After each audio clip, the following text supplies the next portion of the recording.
Okay. This call is now being recorded. All right. So I'm looking at you guys in front of me. Just hold on 1 second. We have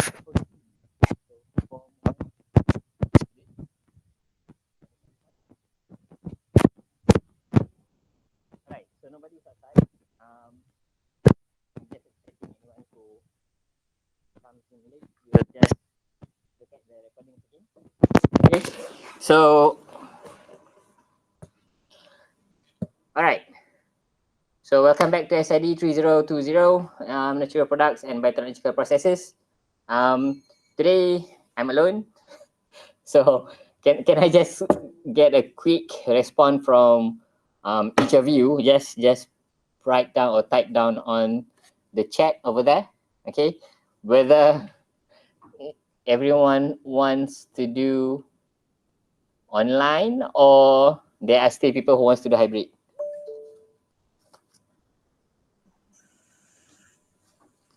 Online, okay. So everybody wants to do online today. Jelly, what do you mean? Next week? How about next week? Because if you guys just prefer online, then I will just be at my office. Otherwise, even though the air conditioning here is very nice because I'm alone, but otherwise, okay. So, all right. This is a tough one. So, never mind. I'll do it like this. So, on every Sunday, I will ask you guys if any of you guys would like to come to UM. Okay, if you do, then I'll do a hybrid class. Otherwise, I'll just do online. How's that sound? Okay.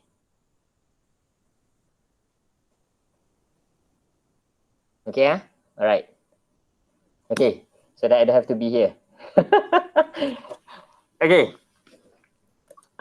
So for today, what I'm gonna do is I will just quickly go through, not really that quickly, but we'll just go through the lecture notes. There is only one poll everywhere today because this morning I was busy throughout from 8 until at about 11:30 with a lengthy meeting with my students, my PhD students. So I didn't actually have time to prepare the questions. So what we do today is we'll just go through all the lecture notes. I have only one question. I'll just go through all the lecture notes, and then next week we will start off with the kind of like tutorial about today and the previous weeks. Okay, and then we'll continue a little bit about the lecture. Okay, because another reason why I didn't I actually have enough time to actually prepare the questions, but this is supposed to be lecture 3. Notes for lecture 3 and probably lecture 4 a little bit, because today is already, or this week is already on week 4. So yeah, I'm just gonna try and catch up on the lecture notes a little bit. Okay. All right. So what we've looked so far is we have looked at what is biotechnology, of course, not in very detail, but in very brief. Or because I'm alone, so I can just remove my mask. So hopefully it sounds better because I don't have my mask on me. Okay, and then last week we also looked at a little bit on the classification of an enzyme, like on how you actually can view or can find information about enzymes. And we've looked at on the selectivity of an enzyme. So in this particular case, we are looking at 2 models. Okay, first is lock and key. And the other one is, who wants to say the answer? What's the other one? Induced fit. Yep. Thank you, Jelly. Jelly, right? Induced fit model. Okay, so we've looked at these 2 models. Of course, in not in very detail, but enough to get you guys know a little bit about enzyme. Okay, so today we're gonna look at catalytic activity of an enzyme. Okay, if we have time, we might look at into factors. Hopefully we do. But the factors are roughly quite easy. It's so to say, a little bit of replication on what you guys have seen during the second year. Wait, you guys are in your third year? Yep, in your second year. Okay, and then next week I'm planning to look into kinetics. So of course, if you're talking about enzyme kinetics, you guys have learned about chemical kinetics, hopefully. So there's a lot of equations. Okay, equations about this and that, and of course, it might touch a little bit on calculation, but most likely I will just briefly touch on the principles behind it and not on the actual calculation, because otherwise it will be like very lengthy. And why we don't do a lengthy calculation, because so far for this semester you guys are will be doing an online exams. Thus it will be very difficult for me to actually mark every single thing, and it will be very difficult for you guys to actually answer all the questions online. Okay, especially if you guys if we were to use Spectrum. All right, so let's move on. Catalytic activity under the side heading of 2.2. Okay, so briefly, in a classical chemical reaction, everybody knows this. The basic principle is if you have 1 of A plus 2 of B towards the end of the day, the goal is to get C. Okay, a theoretical calculation, you have 2 reactants and then you have 1 product. If you were to actually draw it in terms of the concentration of the reactants and the product formation over time, you'll get a graph something like this. Okay, so of course this is the best case scenario. Normally it doesn't happen, but this is what you want. Okay, you'll get this. So you have 3 lines over here: 1, 2, and 3. Okay, so instead of having pole EV, today I'm just gonna ask you guys, what do you think line 1 represents? A, B, or C? C. C. C. C? Other than that, someone said B just now. Did I hear correctly? Type lah, type. Everybody can type. I think it's easier to type, or probably it's easier to just unmute. Okay, right. So number 1 is C. How about number 2? What does number 2 represent? 2 is B, B, B, B, B. Other than B? Anyone wants to have a different guess? B. Okay. Number 2 is B, and number 3 is, of course, C. Okay. A. All right. So, and of course, this one is based on mole ratio, and I'm sure everybody knows this, which is good. Now, and even if you have a catalyst, the function is to increase the rate of production and formation. And what do you think will happen to the graph if you put in a catalyst? If, say, for example, if you use, say, a palladium catalyst, just for a theoretical sake, if you have a palladium over here, what do you think will happen to the graph?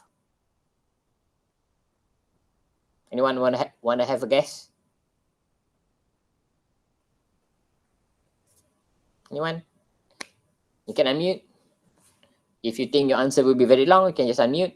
Or if you think it's short, then just type it in. I can see both, or I can hear and see. You don't have to text, it's fine. What do you think, guys? Come on, if you have a palladium catalyst, what will happen to the graph?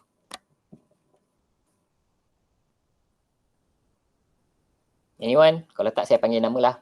Alia. Oh, Alia, are you there? Yes, I'm there. Okay, so what do you think will happen to the graph if we have a palladium catalyst? Okay, so Izzati says line 1 becomes steeper. Okay, so probably something like that. Is that what you say? Is that what you're saying? Or Yes, doctor. okay, Alia, do you agree? Or anyone else? Yes, doctor. Or agree je? Anyone else? Anyone have a different answer? Avinesh? the concentration of B and A won't reduce that much, so steeper too. Okay, that's what Regina says.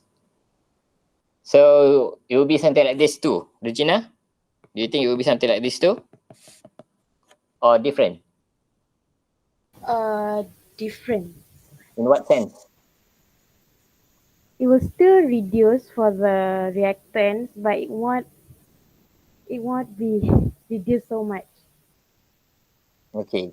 So it will reduce, but it will reduce so much. Yeah. Okay. A bit difficult for me to draw that, but okay. Any different answer? Havinesh? Oh, Havinesh. Yes, doctor. What do you think will happen to the lines if you Uh, have a palette catalyst? I think it will be steeper too, doctor, but I'm not sure that. But I think it will be pretty steep too. But um, based on this, maybe not this line, I guess. Maybe not like Okay. exactly like this, I guess. Maybe like in the middle, like in the middle of between the line that you created and line number one, I guess. So, somewhere around here. Yeah, I guess. So yeah. Nice, Havinesh. Okay. So now we have two options. One, we'll just probably put it yang mana lah. That one is Y, that one is Z. Vote. Which one is the correct line? Y or Z?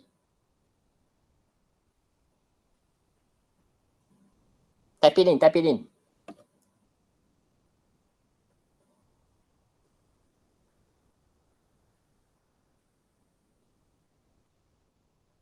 Four. Lagi? Yang lain mana yang lain? Come on, Y or Z? If you have a different answer, just type 0. If you don't know, type question mark. Okay, A and B will be consumed faster. You want to expand on that, Irfan?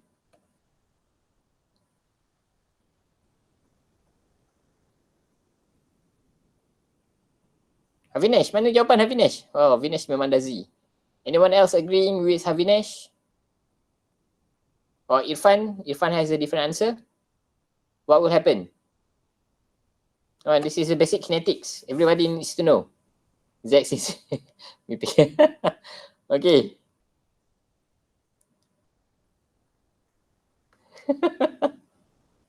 Don't worry, Havinesh, don't worry.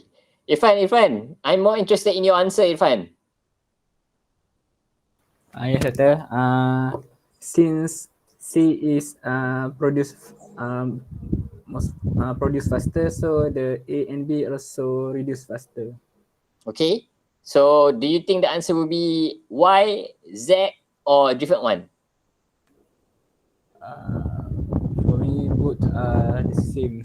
So So a different one. maybe a different one. Okay. A different one. A different how? What do you think? Okay, you mentioned that the product will be produced faster and the reactant will be consumed also faster. What do you think will happen? The C is like just the same, but the A and B is reduced faster. So contohnya macam itulah, konon-konon. Yeah. And then Yes. C will produce faster, macam tu. Yes. Okay. If I were to give a mark based on this graph, if there's 3 marks, 3 is correct, full correct, and then 2 is partial correct, 1 is very, very least correct, and then 0 is not correct at all, Irfan will get 2. Yay! Everybody else will get 0. Guys, if you put a catalyst, it's not something that you should be happy about, Havinesh.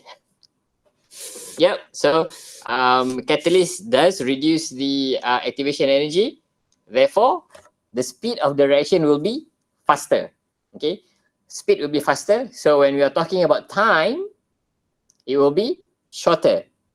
Therefore, the graph, if I were to redraw it, if I can redraw it somewhere, if that is the length, oops, sorry, it goes around, length is up until here.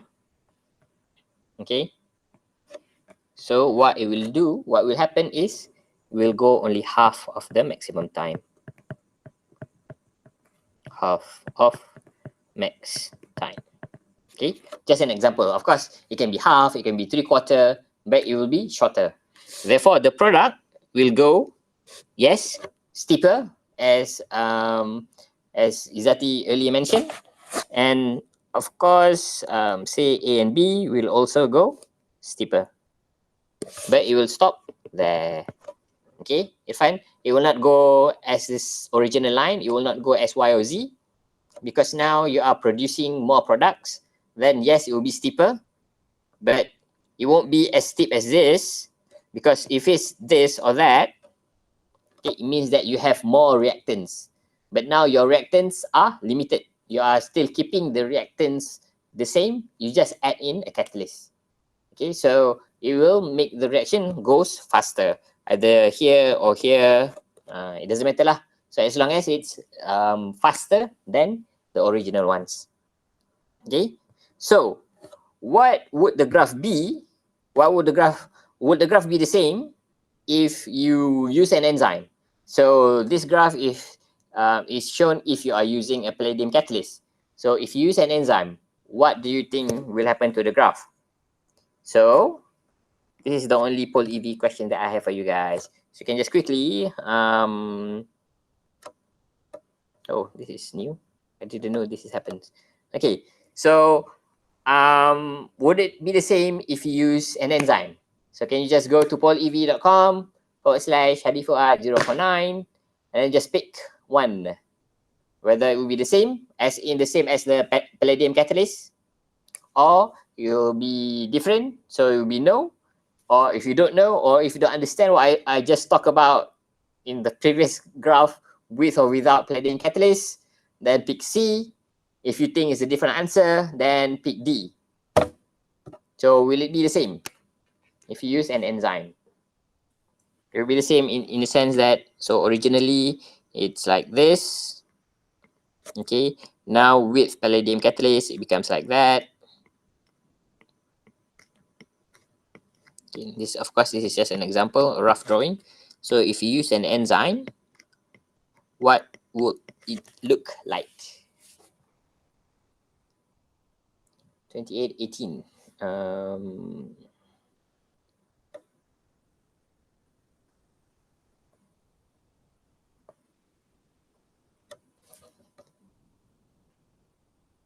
Okay, so that's the correct answer.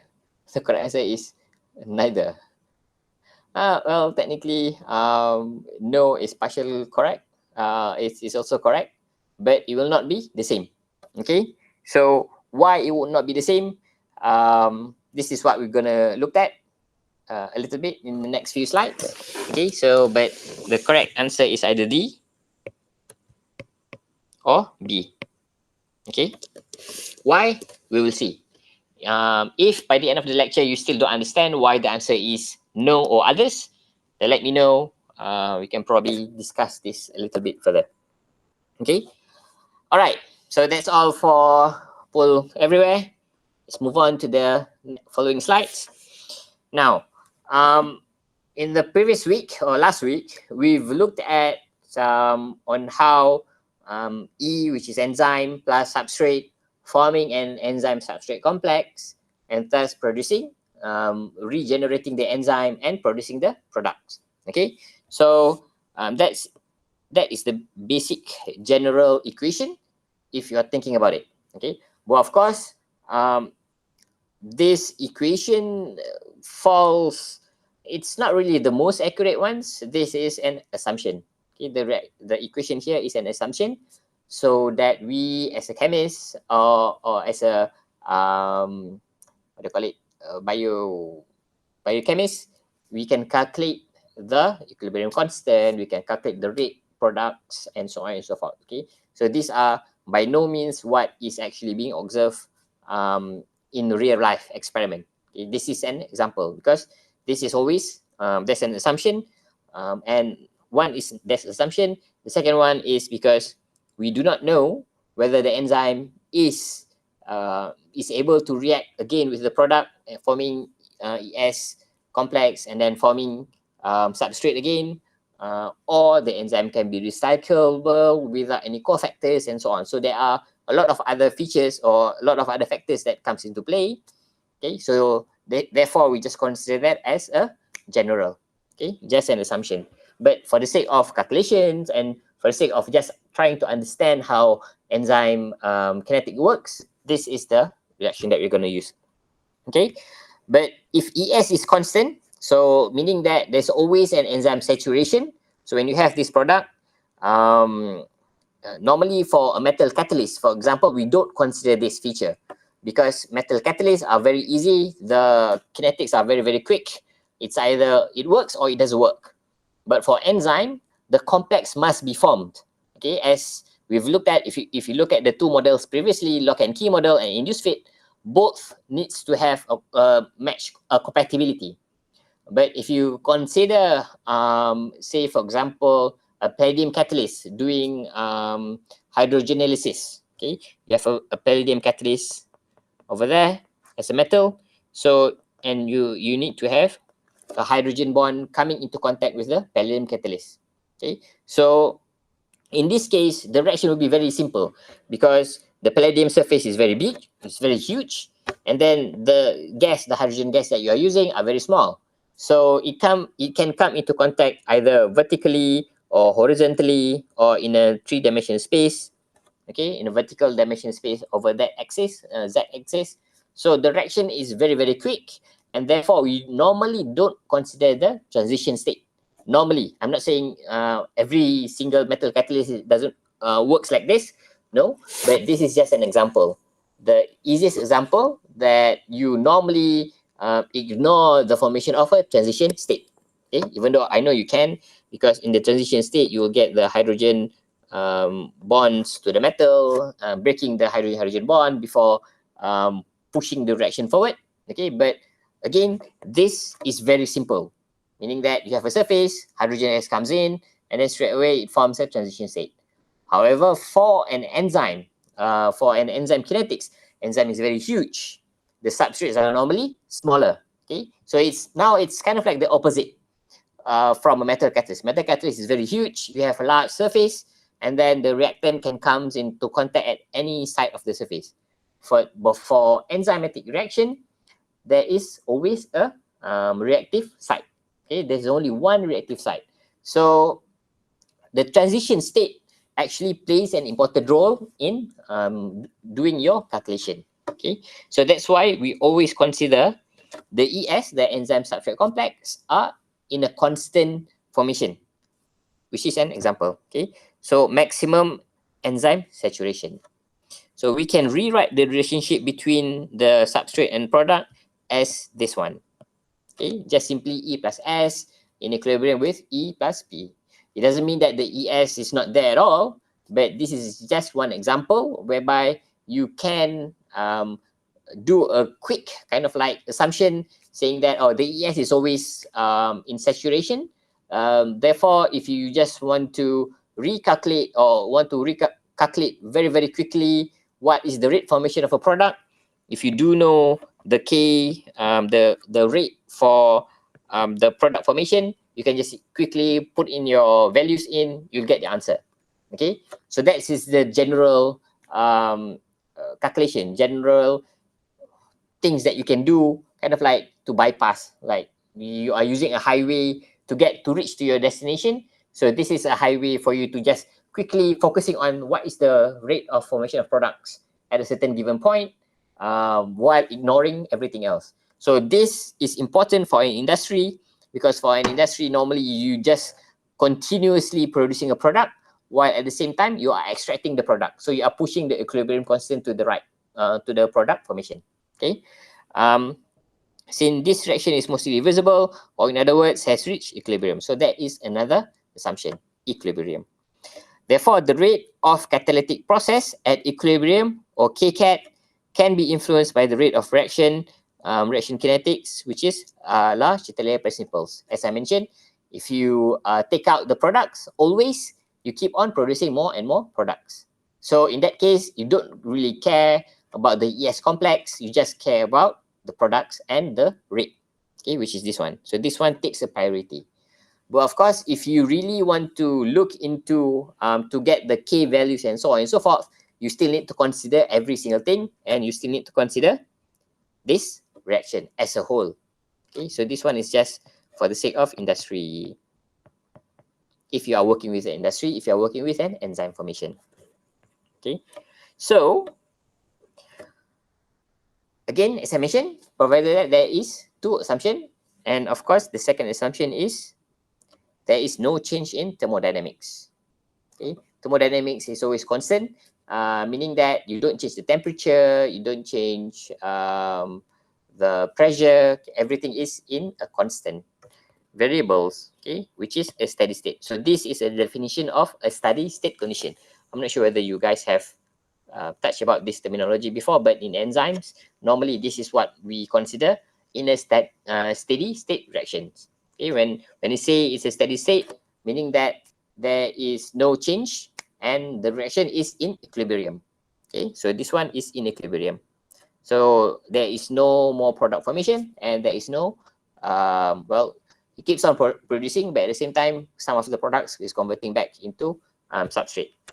Again, enzyme kinetics involve a lot of assumptions. So there's assumption here and there, here and there. So there is no straightforward answer as in a chemical reaction where you say A plus B equals to C, and then it's a straight reaction. It doesn't go back. It doesn't do anything else. But for enzymes, because it's a biological system, we need to put that one in a very how can I say this, in a very strict manner. Okay, so everything is in a steady state condition. To do all this calculation, we normally consider a steady state.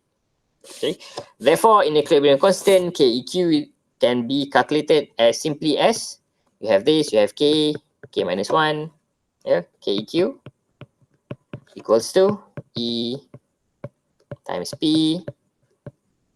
Of course, this is a concentration divided by E times S. Of course, you have this K over K1. Oh, K minus 1. K1, K minus 1. Okay, so this is your equilibrium constant. And because you always consider that the enzyme is being regenerated and being reused, this one can be cancelled out. Okay, because these two concentration are equal, are always the same. If you consider the enzyme regenerates.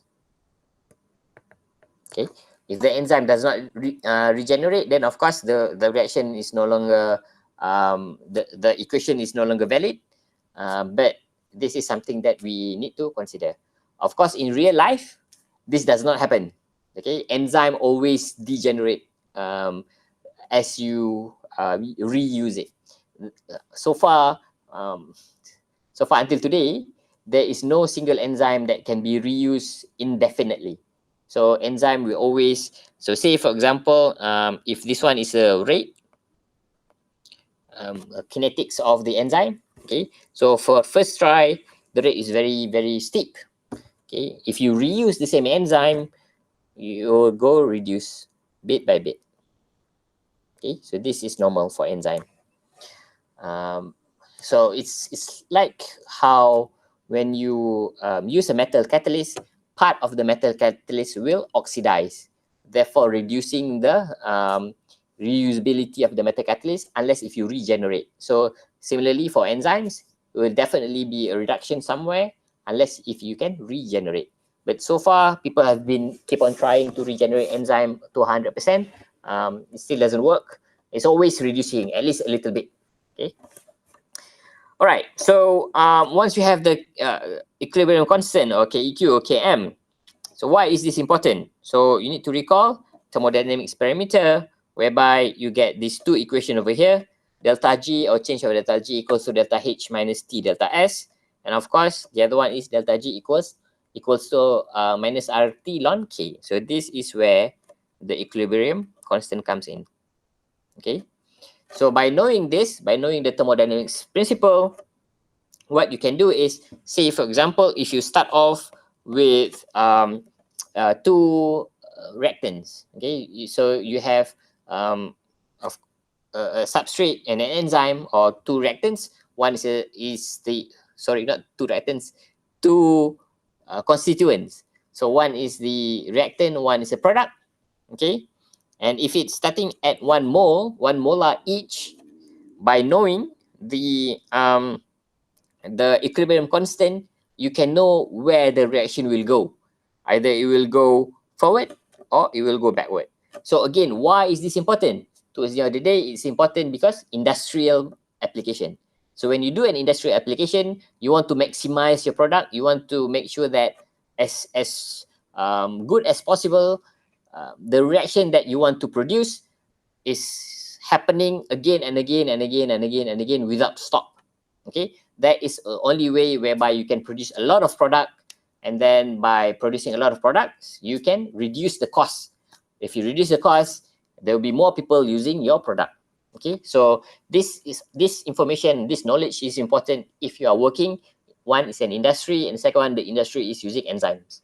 Okay, so you know where the reaction is going to, okay, by looking at the K equilibrium. Yes, you might ask, but you need to know the reaction first before you can calculate the KEQ, right? So, but think about it this way.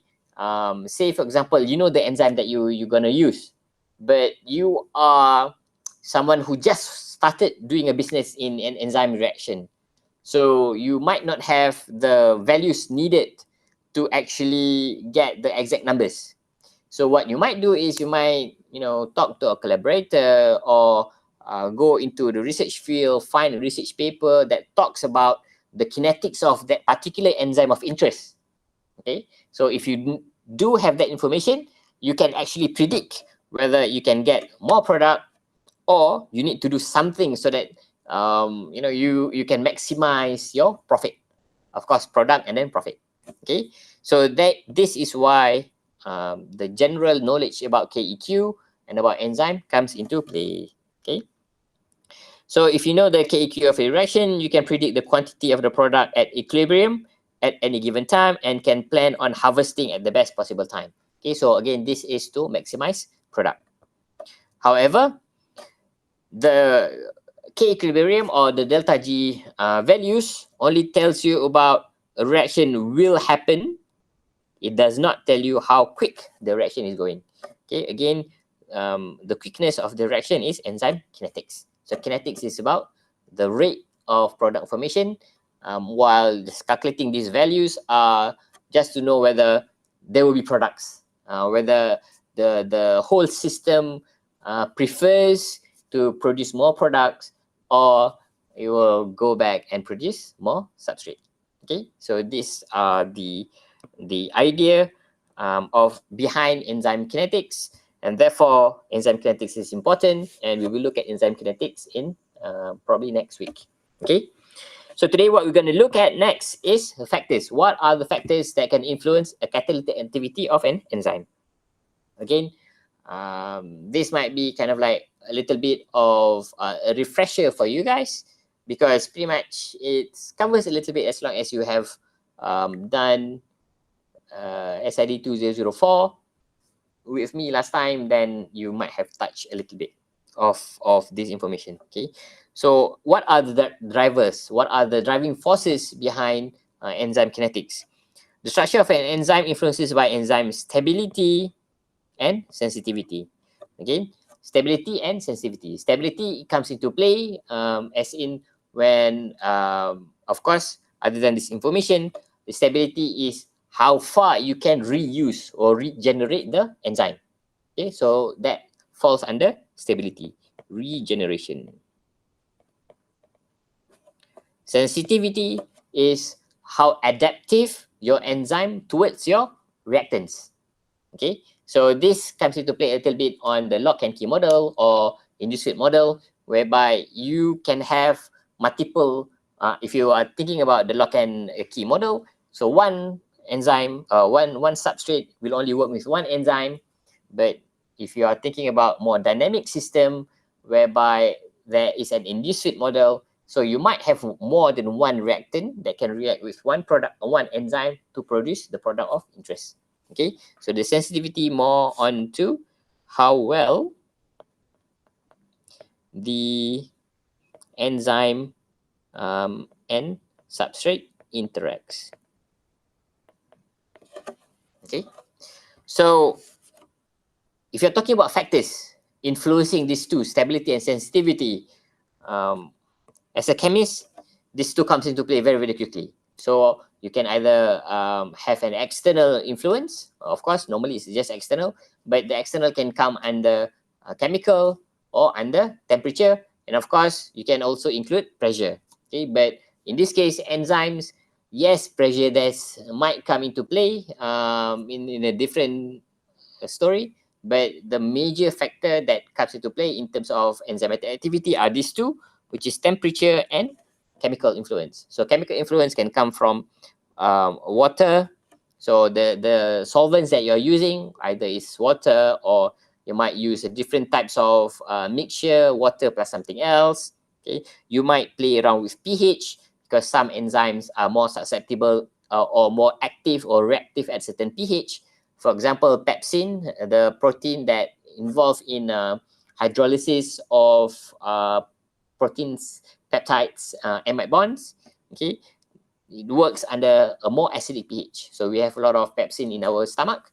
So and I'm sure everybody remembers in high school we learned that our mouth area are more alkaline, and as you go down to your stomach, it will be more acidic, and then when you go down again into your intestine, it changes back into more alkaline. Okay, so why the need of pH changes? Again, because certain enzyme works at a certain pH, and therefore it is part of a factor of enzymes. Okay, a part of how enzymes are reactive. And of course, ion concentration also comes into play. Some enzymes require certain types of ions for it to actually work. For example, hemoglobin is one of the enzyme that carries our oxygen throughout our body. So it requires ferrum. Okay, for it to work in a very efficient manner, you need to have ferrum.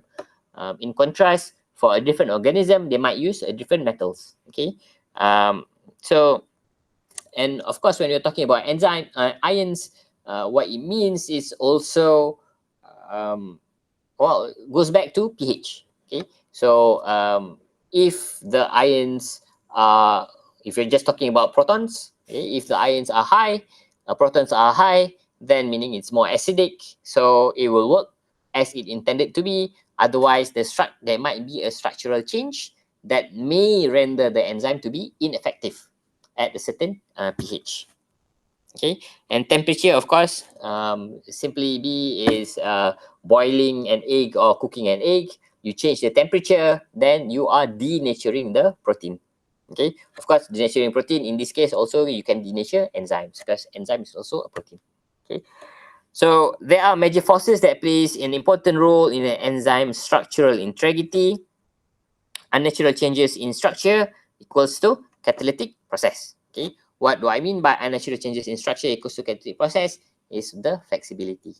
Okay, so if you think about just an enzyme as in a static enzyme, chances is there will not be a catalytic process. Okay, so for example, if you have an enzyme that normally affects, but you didn't allow it to change at all, either you put it in a 0 Kelvin temperature, so absolute zero, nothing moves.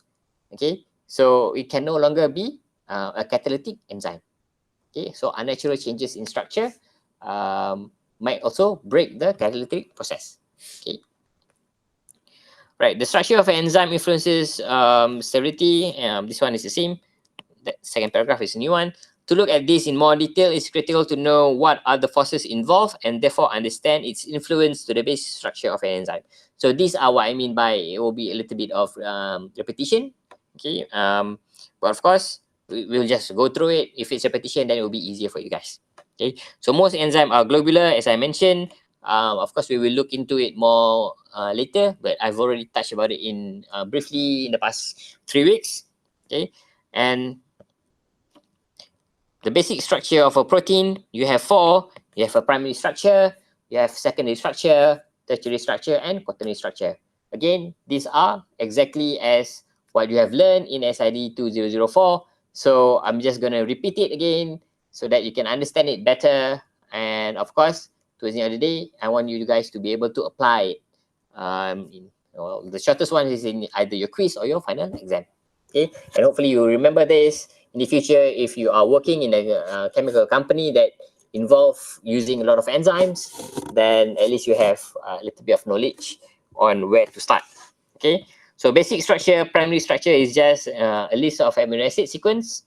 Secondary structure, again, we will focus on helices and beta sheet, and also probably just random coil. Okay, so these are all the basic ones. Tertiary structure is when you have the secondary structure fold into a three-dimensional space.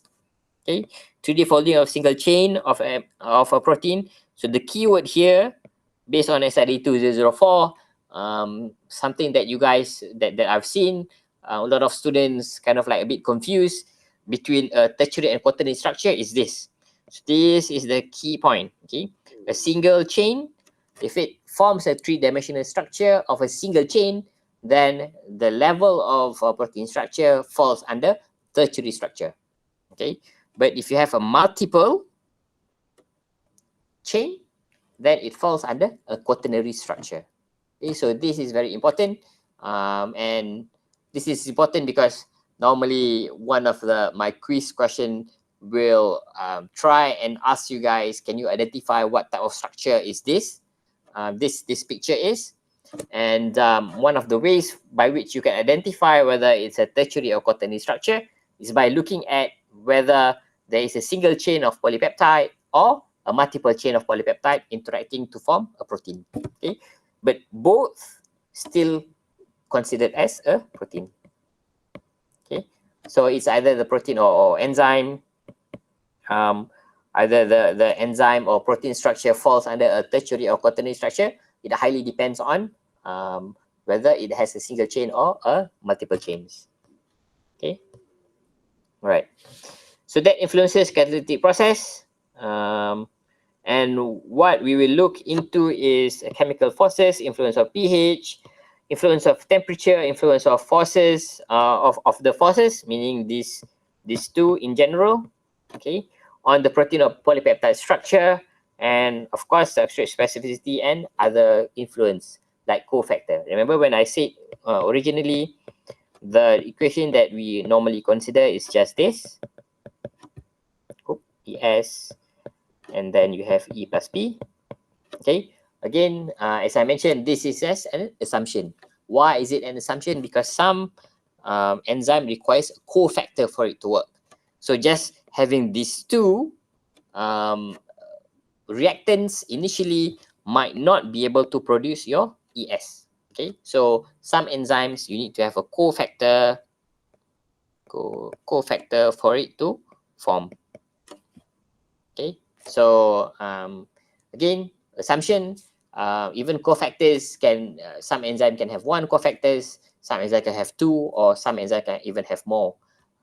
Especially if you are thinking about enzymes that regulates our genetic, that makes us human. Okay, if you just think about, you know, an enzyme, and if the substrate is DNA, for example, if just one enzyme can replicate a DNA, then it will be worrisome because the rate of mutation will be very, very high. Okay, therefore it comes into play whereby you need to have cofactors. For example, for DNA replication, if I'm not mistaken, last time I've read, you need to have another 3 cofactors for it to work properly. Without these 3 cofactors, then the enzyme might not work properly. So DNA replication or RNA replication will not work as intended. Oops, why is it missing? All right.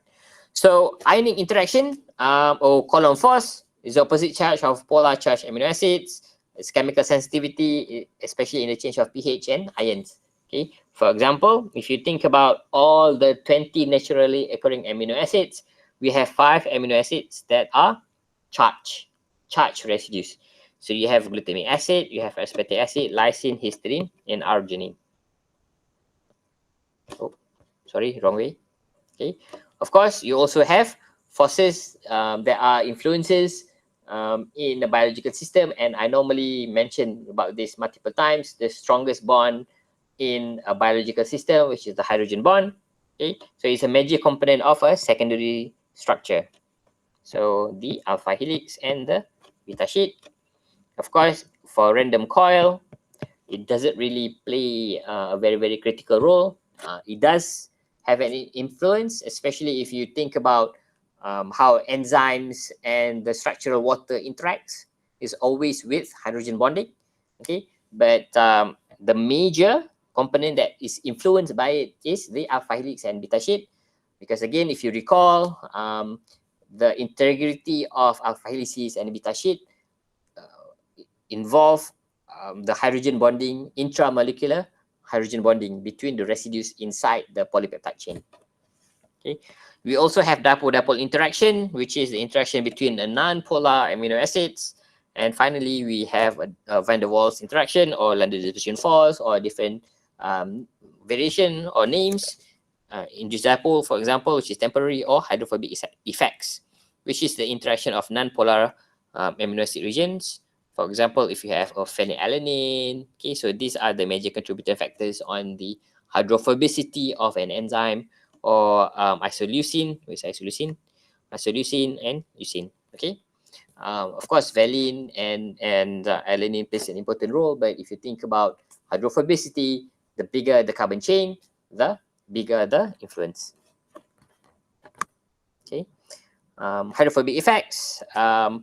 Not significant for inter-substrate nor inter-protein. Okay, so meaning that the interaction between two different proteins or between substrates, so it doesn't really play a very critical role. Of course, in every knowledge that we have, there is always an influence, but whether the influence are major or minor. So in this case, hydrophobic substrate is not a major significant contribution for an enzyme kinetics.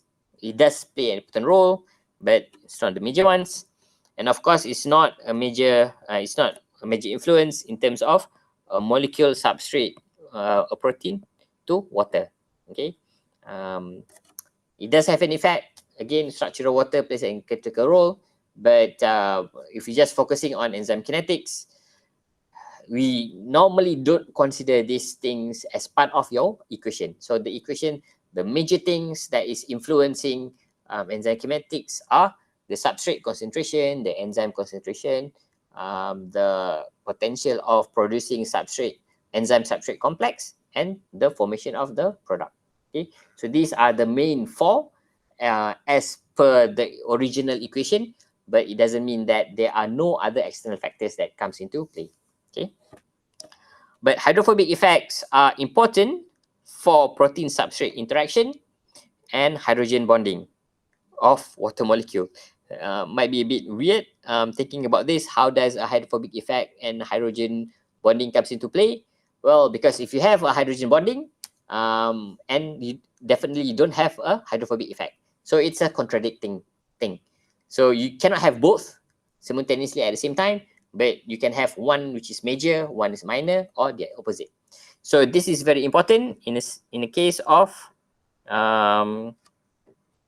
okay, so hydrophobic effect, not cohesive interaction, but the result of disturbance of water interaction. Okay, so as I mentioned, if you have hydrophobic, high hydrophobic, then you have a low hydrogen bonding, and vice versa. So why is this important is, again, I think I've already mentioned about it in the first lecture. So say, for example, if that one is your enzyme, okay, so normally enzyme works in an aqueous environment. So you have aqueous environment outside here. Therefore, you have a lot of water. Okay, water everywhere. So for your enzyme to be able to work properly, definitely there must be a structural water that interacts between the surrounding water and the protein itself. So if you imagine a protein as a globular, a three-dimensional shape, what you normally have is a hydrogen bonding, hydrophobic effect high in a very strong bonding in the middle of the enzyme. Okay, while on the external you have a lot of hydrogen bonding. Okay, so this keeps everything intact. Imagine if this one, if the internal of the enzyme is also has a lot of amino acid that can form hydrogen bond, what will happen to your protein? Your protein will just unfold and becomes a linear chain. Okay, why does it become a linear chain? Because you can just interact with water everywhere, so it stabilizes the enzyme. So for an enzyme to be a more globular shape, there must be a contradicting factor. So it's kind of like when you're talking about colloids or micelle formation. So you normally have a hydrophobic in the center, and then you have a hydrophilic structure on the outside. So similarly, this is what happens to enzymes. Okay, so we will stop here for today, and we will continue our lecture in the next week. Again, on Friday, on Sunday, I will ask whether anyone wants to come into UM. If no, then I will not be doing any hybrid session. I will just do an online session. That's one thing. And second thing, please do not forget to key in your attendance on Spectrum Link. Okay, that's all from me. Thank you, and stay safe and have a good day, everybody. Thank you, you, doctor. Doctor. See you next week. Doctor. Thank you, doctor. Welcome.